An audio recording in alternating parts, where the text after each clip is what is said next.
My sister Anna is special need. She has severe autism, and while she is verbal, most of her communication is physical, like sign language, due to her social discomfort. She does speak around family though, and has pretty bad cognitive skills. She can't comprehend boundaries and lives with our parents, so they can best watch her. I am getting married in 3 months. We planned a simple wedding and reception at my fiancé Michael's parents' barn and farm. Since it's all gonna be DIY and we aren't planning anything too expensive, we can do things pretty quickly since flowers, food, and decor will be provided by his family. I sent out invites last week and I asked that Anna not come. I told my parents I understood that would mean they may not show up, but it was just a heads up. Why no Anna? She has an issue with touching Michael and trying to kiss him. At times when we were at my parents' house, Anna would try and grab Michael's hands, try to lean in to kiss him, or would have a really bad shutdowns if she wasn't allowed to be directly next to him. We've tried speaking to her, but there's only so much we can do when she doesn't really understand. I told my parents I just want one day for Michael to be my partner and not Anna's comfort person. They called me selfish and asked how I expected them to agree to something like this. They told me Anna is disabled and may never experience a wedding of her own, and while I have Michael for probably the rest of our lives, she'll have no one, and that Michael and I can be a little more understanding to the reality of her life. I feel like a total ass, and what they're saying has really gotten to me, and I'm starting to question my decision. My parents called me letting me know they won't be coming and that it's best I don't bring Michael around anymore since I've chosen some man over my sister. They told me that Anna wanting to kiss Michael and hug him is normal for a woman her age, and that she doesn't understand what her feelings mean. I suggested they try to redirect her during the wedding, but they said Michael is gonna be family to her and he needs to get over it. I suggested they watch the wedding via web, and they said that's not fair and that they deserve to see things in person. I asked if I could pay for someone with proper credentials to watch her that day while they attention, and they asked what I would do when they died, and if I'd pawn her off every time. I dropped the unfortunate truth bomb that I don't want to put any more of my life aside for Anna anymore. I did it up until I turned 18. And that Anna is not my life's responsibility and I won't be her keeper. I assured them I'd pay for her care, but if she's okay doing this to Michael, then I worry for if I ever do choose to have children and what she'd do to them. They said I was sick for suggesting she'd do anything to my future children and hung up on me.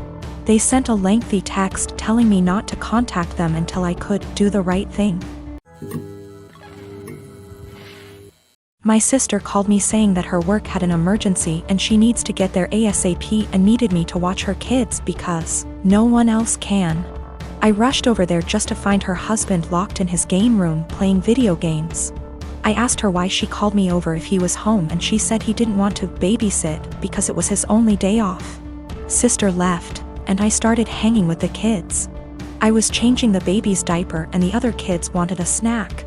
I told them to go ask their dad to make them a snack since the baby had a blowout and it was going to take me a while to clean him up. Well, their dad sent them back upstairs and told them to ask me again. After cleaning the baby up, I made the kids a snack and their dad came out to eat and told me not to let the kids interrupt him on his day off. By the way, he works part-time from home, 6 days a week. I kind of snapped at him and told him it was my day off too and that he's a useless father and husband if his wife has to rely on her teenage sister rather than her own husband. He started telling me I was disrespectful and didn't understand how hard parenting is, and I told him he clearly doesn't understand how hard it is either since he considers parenting his own children babysitting. He ended up kicking me out, and apparently my sister was forced to come home because he told her she needed to figure it out, since I'm her sister. I feel like I may be the asshole because my sister is mad at me, her husband is mad at me, my mom is mad at me for causing drama, but my dad thinks it's funny and agrees with me. I definitely didn't need to call him names, but I just hate this guy so much. We have argued about things in the past as well, so we already don't have a great relationship. My sister is saying I need to apologize to him, and he is threatening to never let me into the kids' lives if I keep disrespecting him. He does not take care of the kids normally. My sister takes them to daycare during the day and then picks them up on her way home. She is the breadwinner and the primary caretaker. I really love those kids and don't have an issue babysitting them. I love hanging out with them. I also don't blame my mother for her being mad at me.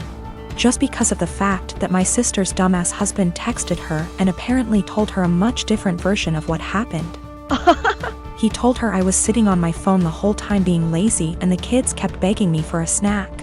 Also, I did not yell at him in front of his kids. It was a private conversation. I'm a professional ballet dancer for a living, but I also do some modeling in my spare time. Last weekend, I was doing a latex shoot. Before anybody says anything, it wasn't anything fetish-wise. It was just a shoot that called for wearing more uncommon types of fabrics.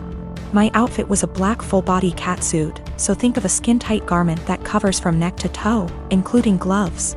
If you've ever put on a wetsuit, then you can probably imagine how much of a pain it is. It's a pretty in-depth process that involves lots of baby powder, a lot of sweat, and some less than ladylike stances.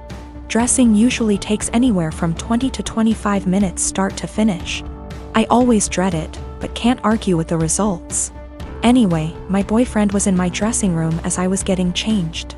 He doesn't always come along for shoots, but I needed him that day because my car is being repaired and we needed to go somewhere afterwards. His one kinda annoying thing is that he talks to me while I'm getting changed even though I very politely asked him to let me do it in peace. If I'm just putting on a dress or something less complicated, it's not a problem. But with latex, you have to concentrate, seriously.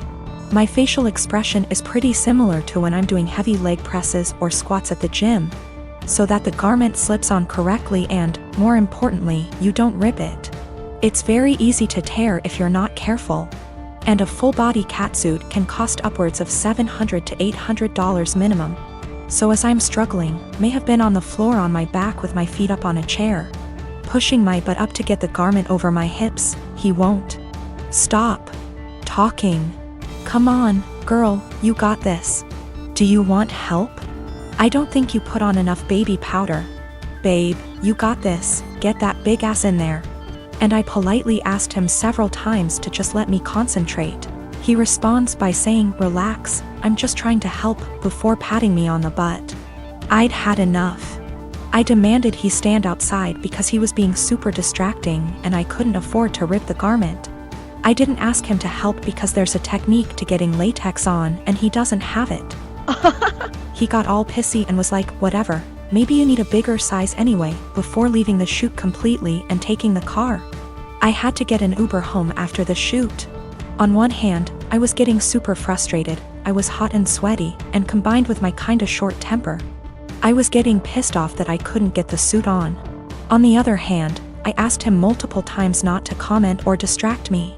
And I never indicated that I was in the mood to be touched. I've had this crush on my coworker for a few months now, and it's really not good. We only see each other in passing, and he's only talked to me once about something work-related. Even though we don't talk, we do look at each other sometimes, so we notice each other's existence. He's very outgoing and friendly with other people on my team. He's also very attractive. I enjoy being around him, but I'm way too nervous to talk to him. Honestly, I basically just admire him from afar. I'm not interested in a relationship with anyone right now, partially because I need therapy to heal from past relationships first. So I'm definitely not trying to be together with him. I just like him. This wouldn't be so bad, except it's become unhealthy for me. Whenever he's around, I get so overwhelmed that it's difficult to concentrate on my work. Sometimes I have to walk away and take deep breaths to calm down. I just get so nervous and preoccupied with my thoughts. I realize this sounds ridiculous, it is. I also can't stop thinking about him. It seems like I spend the entire day looking forward to seeing him, then once he's gone I feel empty and sad. I recognize this is really unhealthy and potentially creepy. I work with some good friends and I genuinely enjoy their company. I also like my job a lot, so it's not that work is boring without him. I'm actually a very talkative and happy person with everyone else. I really want to get over these feelings because they're useless and only hurting me. To be honest, this isn't the first coworker I've felt this way about. At my last job, I also had a crush on my manager and it was on the same unhealthy level. So I feel like becoming fixated on people is a reoccurring problem, and I really would like to know how I can change this pattern.